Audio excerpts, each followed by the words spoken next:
বলে যে ও মুসলিমরা, এদেরকে আবার কেউ কেউ প্রশ্ন করে অথবা শিখিয়ে দেয়, বলে যে আমাদের কাছ থেকে জিজিয়া কর নিবেন কেন? একজন বড় লিডার একটা ধর্মের আমাকে এই প্রশ্ন করলেন।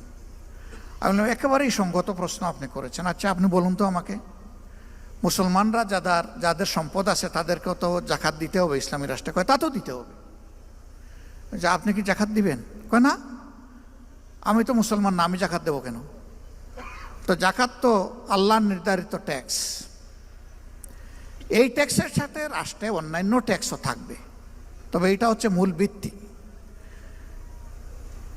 তো এই সমাজে যে উন্নয়ন হবে এটা কি শুধু মুসলমানরা বুক করবে না আপনারও অধিকার আছে? কয় অবশ্যই, নাগরিক হিসাবে আমার অধিকার আছে। আমি বললাম তাইলে বিচারটা কোথায়? আপনি কিছুই দিবেন না আর সে দিল, আর আপনি সমান অধিকার বুক করবেন, এটা কি ভাই ইনসাফ? আপনি যেহেতু মুসলমান না,